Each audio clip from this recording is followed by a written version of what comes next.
Chapter ہے انشاءاللہ زندگی باقی رہی تو رمضان کے بعد فتح مکہ اور اس کے مضمرات پر ضرور بات کروں گا.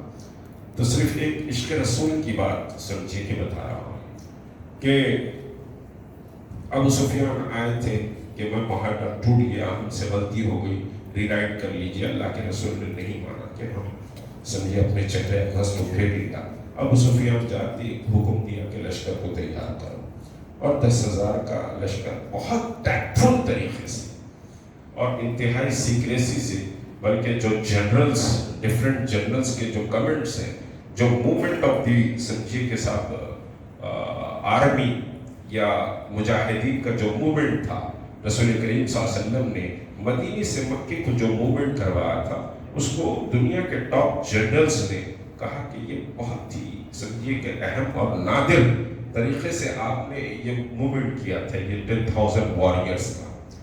اور دنیا کے بہت سے جنرلز نے اس کو اڈاپٹ بھی کیا، وہ بڑی تفصیل ہے.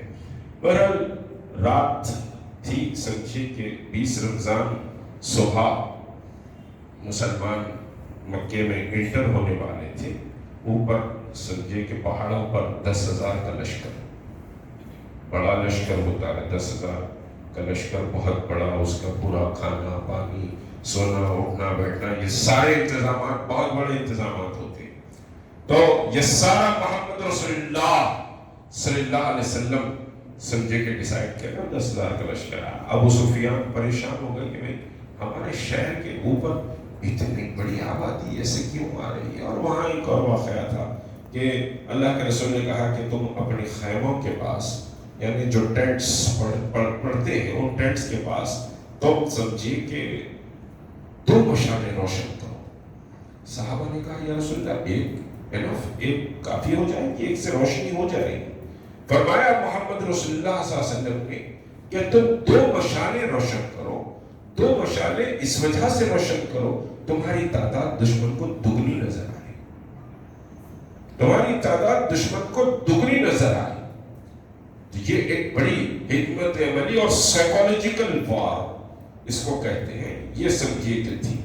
تو بہرحال ابو سفیان دیکھیں کہ بھئی ہمارے شہر کے اوپر اتنی بڑی روشنی اور اتنا بڑا سمجھیے کہ کون سا قافلہ یا کون سا گروہ آ کے ٹھہرا ہے. تو وہ اوپر چڑھے، اور جیسے ہی چڑھے نائٹ سمجھیے کے ساتھ واچ ٹیم جو تھی، وہ واچ ٹیم رسول کریم صلی اللہ علیہ وسلم نے حضرت عمر اور دیگر صحابہ کو سمجھے انچارج بنایا تھا کہ تم نائٹ میں یہ پورا واچ کرتے رہو گے، کوئی ہم پر شک خون نہ مارے، ایسی یوں بے فکر ہو کر نہ رہے. تو وہ نائٹ واچ ٹیم جب ابو سفیان کو دیکھی تو پکڑ لی.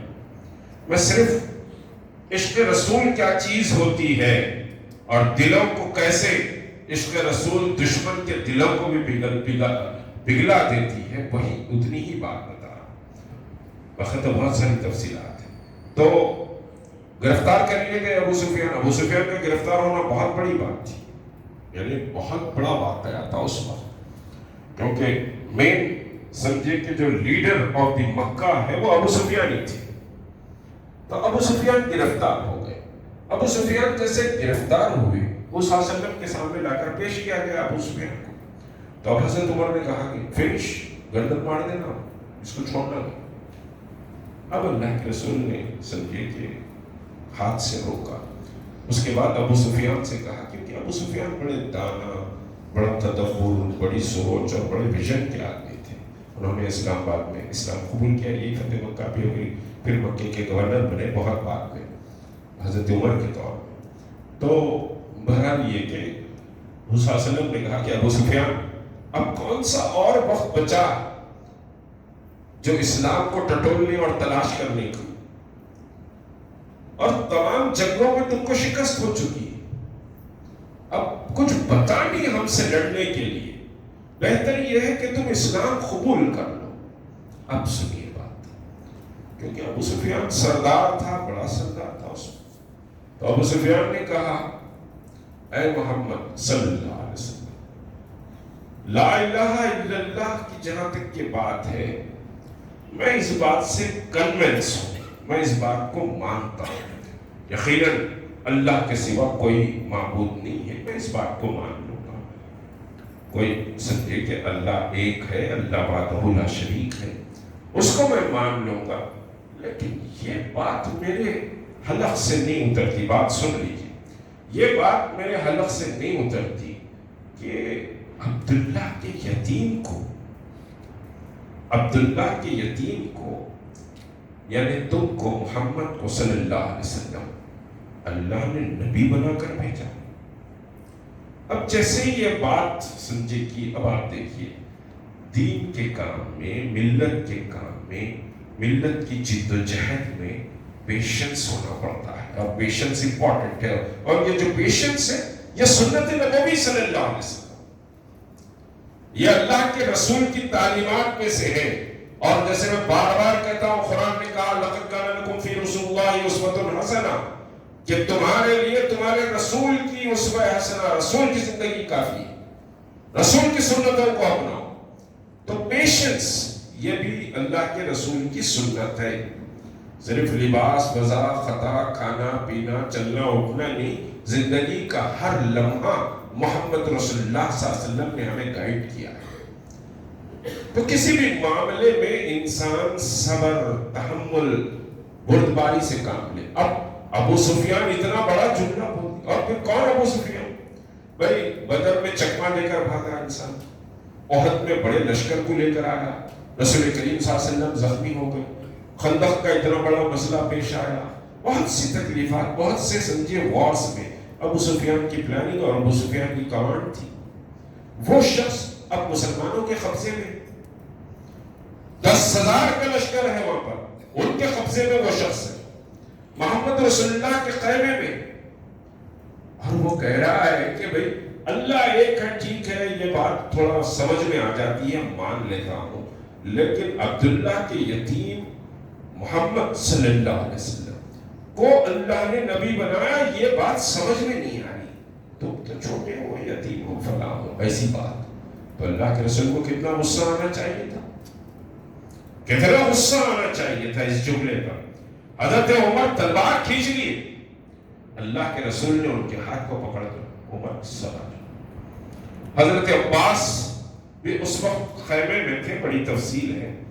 تو اللہ کے رسول نے صرف ایک بات کہی، عباس رات بہت ہو گئی. کچھ نہیں کہا رسول کریم صلی اللہ علیہ وسلم. پیشنس کا عالم دیکھیا، ایک شخص منہ پہ چیلنج کر رہا، جبکہ آپ کے ہاتھ میں طاقت ہے، قوت ہے، سب کچھ ہے، اور چیلنج کر رہا. اس وقت اللہ کے رسول نے کہا کہ عباس رات بہت ہو گئی اور تم ابو سفیان کو لے کر اپنے خیمے میں چلے جاؤ، صبح میرے پاس لے کر آؤ، صبح بات کریں گے. سب صحابہ خاموش ہو گئے، حضرت بلال بھی تلملا کے خاموش ہو گئے، حضرت عمر بھی خاموش ہو گئے. اللہ کے رسول کا فیصلہ. اب سنیے اصل جو بات ہے. حضرت بلال نے صبح نماز فجر کی اذان بلند کی. 10,000 کا لشکر مکے کی گھاٹی پہ ہے، ابھی کعبۃ اللہ بتوں سے پاک نہیں ہوا. 360 بت کعبۃ اللہ کے اندر ہے، وہاں پر لوگ برہانہ طواف کرتے ہیں. یہاں لشکر میں حضرت بلال نے فجر کی نماز کی اذان بلند کی. جی، تو فجر کی نماز کی اذان کی بلندی کے ساتھ تمام صحابہ اٹھے. ابو سفیان کی بھی نیند ہوشیار بھی، ابو سفیان بھی آنکھ ملتے ہوئے حضرت عباس کے خیمے کے باہر. اب ابو سفیان دیکھا کہ جہاں محمد رسول اللہ کا خیمہ، جہاں محمد رسول اللہ کا خیمہ، وہاں لوگ ایک دوسرے پر سمجھے کہ گر رہے ہیں اور ایک دوسرے کے ہاتھ اپنے منہ پہ پھیر رہے ہیں. کوئی کچھ کر رہا، کوئی کچھ کر رہا. بہرحال ایک بھگدڑ سی کیفیت ہے. بات غور سے سنیں، بات بھگدڑ سی وہاں کیفیت ہے. تو اللہ کے رسول صلی اللہ علیہ وسلم کے خیمے کے پاس جو بھگدڑ سی کیفیت ہے، حضرت عباس سے ابو سفیان نے کہا، عباس یہ تمہارے بھتیجے کے خیمے کے پاس یہ اتنی گڑبڑ اور بھگدڑ کس وجہ سے؟ کیوں یہ بھگدڑ اور یہ سمجھے کہ گڑبڑ ہے؟ تو حضرت عباس نے کہا ابو سفیان نماز فجر کے لیے محمد رسول اللہ وضو کر رہے ہیں، ان کے وضو کے پانی کو لوگ گرنے نہیں دیتے، اس کو حاصل کرنے کے لیے یہ بھگدڑ ہے، اس وضو کے پانی کو نیچے گرنے نہیں دیتے، اس کو حاصل کرنے کے لیے سمجھے کہ یہ بھگدڑ ہے۔ تو ابو سفیان نے کہا عباس، میں نے بڑی بڑی سلطنتوں کے دربار اور بادشاہوں کو دیکھا ہے، لیکن ان کی فوجیں اپنے بادشاہ کا اتنا احترام نہیں کرتی، اتنا رسپیکٹ نہیں کرتی۔ تو حضرت عباس نے کہا یہ بادشاہت نہیں، یہ رسالت ہے۔ تو جیسے ہی یہ کہا کہ یہ بادشاہت نہیں، یہ رسالت ہے، تو ابو سفیان نے کہا بے شک عباس محمد رسول اللہ ہے۔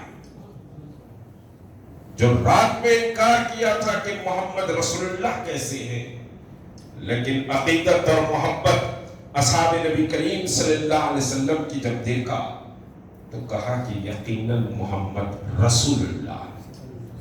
تو یہ صرف ایک واقعہ سمجھے کہ فتح مکہ کا ہے، ورنہ بہت بڑی تاریخ فتح مکہ کی ہے۔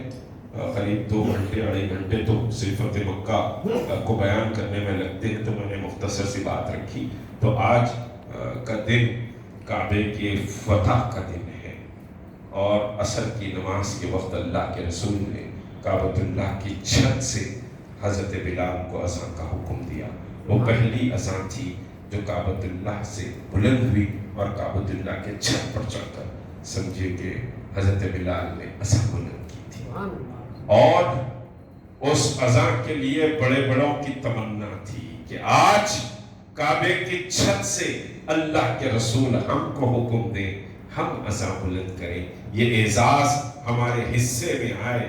بڑے بڑے صحابہ، بڑے بڑے قبیلوں کے سردار، بڑی بڑی نسلوں کے سمجھے کہ صحابہ سب موجود تھے، لیکن اللہ کے رسول نے کہا اس کالے کلوٹے غلام سے کہ بلال کعبۃ اللہ کی چھت پر چڑھو اور اذان بلند کرو۔ تو یہ وہ اعزاز ہے حضرت بلال کا جو قیامت تک کے لیے کسی کو نہیں مل سکتا۔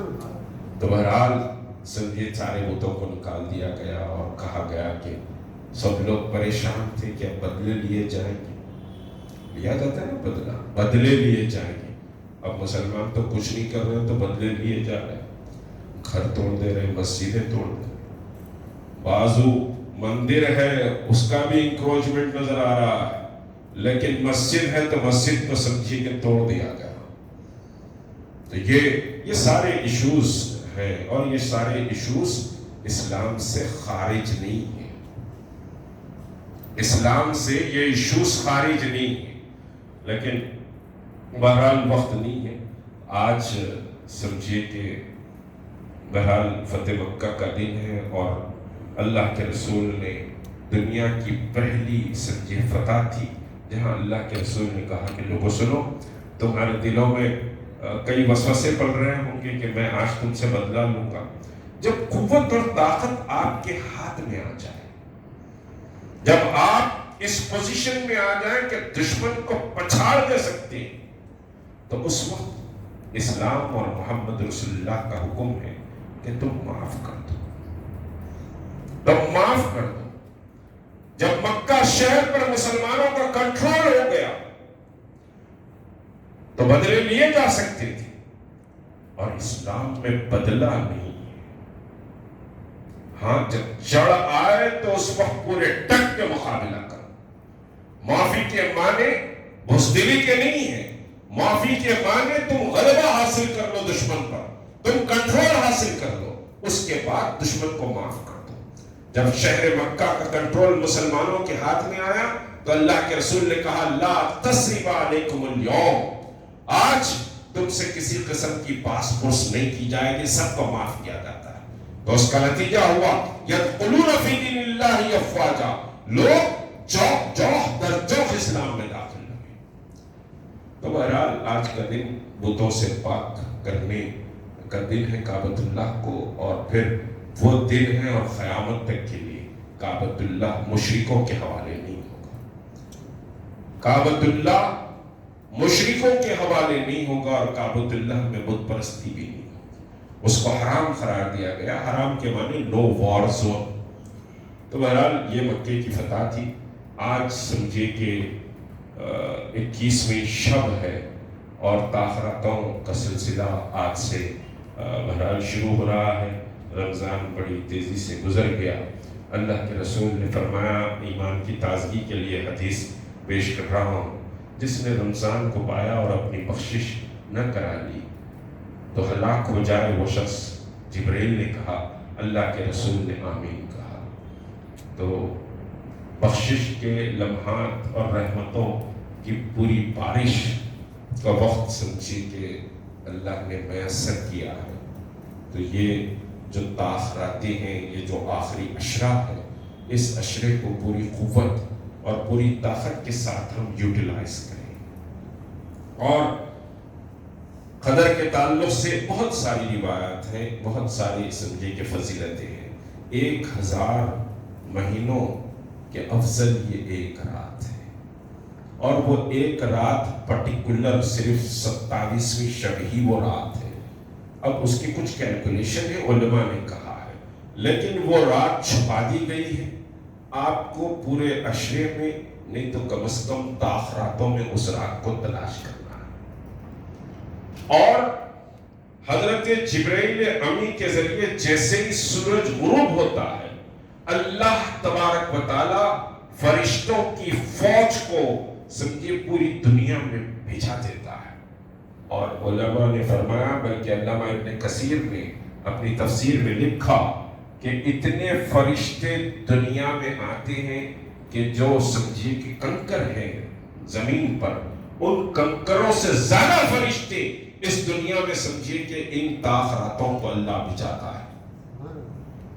تو یہ فرشتوں کے نزول کا وقت سمجھیے یہ تاخراتے ہیں۔ بازاروں میں، ہوٹلوں میں، چورستوں پہ، ڈرائنگ روم میں، گفتگو میں ان تاخراتوں کو خدا را برباد مت کیجیے، اللہ کو منائیے۔ اور یاد رکھیے کہ اللہ جب راضی ہو جائے تو پھر دنیا آپ سے ناراض نہیں ہو سکتی، اور جب اللہ راضی ہو جائے تو پھر وہ بندہ مومن کی قوت اور طاقت کا اقبال نے ادراک یوں کیا کہ صاحب نگاہ مرد مومن سے بدل جاتی ہے تقدیریں۔ جب نگاہ اٹھے تو تقدیر بدل جاتی ہے، جس سے اللہ راضی ہو جائے۔ تو یہ کہ اللہ کو منانے کا وقت ہے۔ ہر لمحہ، ہر لحظہ یہ رمضان کا جو آخری عشرہ ہے بہت بڑا اہمیت کا سمجھے کہ حامل ہے۔ زندگی میں تو رمضان کئی آئے اور کئی چلے گئے، اور پتہ نہیں یہ رمضان مشتاق ملک کا آخری ہے یا ہم میں سے کس کا آخری ہے، کسی کو نہیں پتا۔ ثم اذا جاء اجلها لا يستأخرون ساعة ولا يستقدمون، کہ موت کا لمحہ آئے گا تو ایک لمحہ بھی انتظار نہیں ہوگا، ایک لحظہ بھی انتظار نہیں ہوگا، اور کوئی گارنٹی نہیں، کوئی گارنٹی نہیں ہے کہ صاحب ہم آئندہ رمضان میں مشتاق ملک سمجھے کہ زندہ رہے گا یا نہیں۔ اللہ آپ سب کی عمر کو دراز کرے، لیکن یہ رمضان سمجھے کہ آخری رمضان بھی ہو سکتا ہے، تو اس کو آخری رمضان ہی مان کر اللہ سے رجوع ہو، اور شب قدر کی بڑی اہمیت، بڑی فضیلتیں اور بڑی سمجھے کہ برکتیں اور بڑی نعمتیں ہیں، اور اس کو حاصل کرنے کی کوشش کریں، اس کو حاصل کرنے کی کوشش، اہتمام کریں سمجھے کہ شب قدر کی تلاش کا۔ ہر تاخرات کو سمجھیے چاہیے، جاگنے کے معنی حلیم کھاتے ہوئے بازاروں میں چھچروں کی طرح بازاروں میں کھاتے ہوئے گھومنے کا یا چوراستوں پر بیٹھنے کا معنی جاگنا نہیں ہے۔ اللہ کی عبادت اور اللہ کی رضا کو حاصل کرنے کے لیے جاگیے، اللہ کے سامنے سر سجود ہوئیے، اپنے گناہوں سے توبہ اور استغفار کریے، کیونکہ اللہ کے رسول نے فرمایا ہلاک ہو جائے وہ شخص جو رمضان کو پائے۔ جبرائیل نے فرمایا، رسول نے آمین کہا کہ جس نے رمضان کو پائے اور اپنی بخشش نہ کروا لے۔ پتہ نہیں کہ ہمارے جو اعمال تھے وہ قبول ہوئے کہ نہیں ہوئے۔ پتا نہیں کہ ہماری نمازیں، ہمارے روزے، ہماری تراویح، ہماری زکوٰۃ، ہماری قربانیاں، سمجھیے کہ ہمارا اٹھنا، یہ سب کچھ ذکر و اذکار قبول ہوا کہ نہیں ہوا۔ اللہ کو ایک ادا ہی پسند آ جائے تو بیڑا پار ہے۔ وہ ایک ادا کون سے لمحے میں پسند آئے گی ہم نہیں جانتے، تو اللہ کو راضی کرنے کی کوشش کیجیے۔ اور یہ آخری عشرہ ذرا دنیاوی معاملات اگر کم کر سکتے ہیں تو اس کو کم کر کے اللہ کی طرف رجوع ہو جائیے۔ اور ایک بات یاد رکھیے، ہماری جو دعائیں ہو رہی ہے، یا اللہ میرے کو مکان دے دے، میرے کو دکان دے دے، میرے بچوں کو ایسا بنا دے، میرے کو ایسا بنا دے، میری بیوی کو ایسا کر دے، میرے گھر کو ایسا کر دے، میرے ماں باپ کو ایسا کر دے، فلاں، صرف اپنی۔ یاد رکھیے اس دعا میں امت کو اور امت کے مجاہدین کو یاد رکھیے۔ بہت سے لوگ جیلوں میں بند ہیں، ناکردہ گناہوں کی بنیاد پر بند ہیں۔ اللہ ہم کو آزاد رکھا ہے، سحر و افطار ہم اپنی فیملیوں کے ساتھ کر رہے ہیں۔ وہ جو جیلوں میں بند ہیں ان کا قصور یہ ہے کہ وہ لا الہ الا اللہ محمد رسول اللہ پر ایمان رکھتے ہیں۔ تو ان کا تصور بھی کیجیے، ان کی رہائی کے لیے دعائیں کیجیے۔ علماء اکرام جیل میں بار بار پورے رمضان کی تحریک مسلم شبان کی مہم چلتی ہے مختلف مساجد میں۔ اللہ کا کرم ہے کہ بڑے بڑے جلسے سمجھے کہ منعقد ہوتے ہیں، اور بدر اور فتح مکہ کے تو سمجھے کہ ہسٹوریکل جلسے ہوتے ہیں۔ ابھی مشیر آباد میں سمجھے کہ فتح مکہ بدر کا جلسہ ہوا، تو مستقل سمجھے کہ جلسے ہیں۔ ان جلسوں میں میں نے بار بار یہ بات کہی کہ مولانا کلیم صدیقی مبلغ اسلام، جس کے ہاتھ پر بابری مسجد پر کدال چلانے والے پہلے شخص بلبیر سنگھ نے اسلام قبول کیا تھا، آج وہ شخص مبلغ جیل میں، مولانا گوتم جہانگیر جیل میں، مسلمانوں کی مبلغین کی ایک بڑی ٹیم جیل میں بند کر دی گئی، لیکن ان کو کوئی فکر نہیں۔ قریب 6-8 مہینے ہونے آ گئے۔ NRC NPR پر جو نوجوان بچے یونیورسٹی کے کالجز کے احتجاج کرے تھے، علی گڑھ مسلم یونیورسٹی کی اور جامع ملیہ اسلامیہ کی، ان بچوں کو دلی کمیونل رائٹ جو اس وقت ہوئے تھے ان کمیونل رائٹس میں سمجھیے کہ بند کر دیا گیا، جیلوں میں بند ہے۔ کئی مسلم سمجھیے کہ صحافی جیلوں میں بند ہے۔ ان سب کو اپنی دعاؤں میں یاد رکھیے، اور جو دعائیں رات کے اندھیرے میں اللہ کو منانے کے لیے ہوتی، ان دعاؤں میں ان کو بھی یاد رکھیے۔ جہاں ہم اپنے آپ کو سمجھے اپنے لیے مانگتے ہیں تو امت کے ان مظلومین کے لیے مانگیے۔ امت کے لیے یہ کھڑے ہو گئے تھے، امت کی جدوجہد کر رہے تھے، ان کو کچلنے کی کوشش کی جا رہی، اور آج مسلمانوں کو ڈرانے اور مسلمانوں کو دھمکانے کی کوشش کی جا رہی، لیکن انشاءاللہ غلام محمد کا یہ قافلہ نہ ڈرے گا، نہ سمجھے کہ خوف میں آئے گا۔ حالات کا مقابلہ کیا جائے گا، اور انشاءاللہ ملکی پیمانے پر کیا جائے گا۔ ہم کوئی کمزور اور لاچار قوم نہیں ہے، بے بس مجبور قوم نہیں کہ آپ مسجدوں کو توڑ دیں، گھروں کو اجاڑ دیں، سمجھے کہ تجارتوں کو اجاڑ دیں، اور بے یار و مددگار تڑپتی ہوئی بلکتی ہوئی مائیں اور بچے آسمان کے نیچے رمضان میں سمجھیے کہ صرف اللہ کی طرف، آسمان کی طرف دیکھتے ہوئے بیٹھے رہے اور امت ان کی مدد کے لیے نہ چاہے۔ یہ بے حصوں کا گروہ نہیں۔ انشاءاللہ رمضان کے بعد اس پر سمجھیے کہ یقینی طور پر بہت پازیٹیو کام اور جدوجہد ہوگی۔ آخری بات تحریک مسلم شبان کے تعلق سے کروں گا۔ آپ جانتے ہیں کہ شرعی فیصلہ بورڈ ہمارا چلتا ہے، اور شرعی فیصلہ بورڈ نے لاکھوں روپیہ امت کے بچائے، پولیس کی ذلت اور سمجھے عدالتوں کی ذلت سے بچا کر فیصلے کیے، کاؤنسلنگ کی ہے۔ اللہ کا کرم ہے کہ 95% کیسز کو ہم نے جو ٹوٹنے کے قریب تھے ان کو جڑا کر بھیجا ہے۔ یہ بڑا اللہ کا کرم، اور کئی کیسز کے ریفرنسز میں دے سکتا ہوں آپ کو، اور ہیپیلی زندگی گزار رہے ہیں اس وقت لوگ، جبکہ ٹوٹنے کے لیے آئے تھے۔ دوسری جو بات ہے کہ مستقل ہم جدوجہد کرتے ہیں شان رسالت صلی اللہ علیہ وسلم کے تعلق سے۔ پورے سمجھے کہ ہائی کورٹ اور سپریم کورٹ کے کچھ وکلا کی میٹنگ ہوئی کہ صاحب اسٹیٹ میں قانون بنانا چاہیے کہ کوئی بھی محمد رسول اللہ صلی اللہ علیہ وسلم کے تعلق سے گستاخی کرے تو سخت سے سخت سمجھے اس کو سزا ملے۔ مختلف مسلمانوں کے عنوانات ہیں، مختلف مسلمانوں کے مسائل پر ہم بغیر وسائل کے جد و جہد کرتے ہیں. وسائل کی بڑی سمجھیے کہ کمی ہے اور جد و جہد کے لیے وسائل درکار ہوتے ہیں. باضابطہ خالی اگر ایک آئی ٹی سیل چلائیں تو اس کے لیے بڑی ٹیم کی ضرورت پڑتی ہے. سوشل میڈیا کا باضابطہ ڈپارٹمنٹ کو سمجھے کے ساتھ اسٹیبلش کرنا پڑتا ہے, اس کے لیے پیمنٹس کی ضرورت ہوتی ہے. ایک دورہ اگر ہم کریں, دلی ہی چلے جائیں تو اس کے لیے پیسے کی ضرورت ہوتی ہے, کریم نگر چلے جائیں تو پیسے کی ضرورت ہوتی ہے. تو مالیہ بہت اہم ہوتا ہے جد و جہد میں, بہت اہم اور بنیادی رول پلے کرتا ہے. اور ملت کی دفاع اور ملت کے تحفظ کے لیے تحریک مسلم شبان جد و جہد کر رہی ہے. ملین مارچ میں نے کیا, لیکن ایک ٹھوٹی کوڑی کبھی کسی سے سمجھے کہ چندہ نہیں مانگا.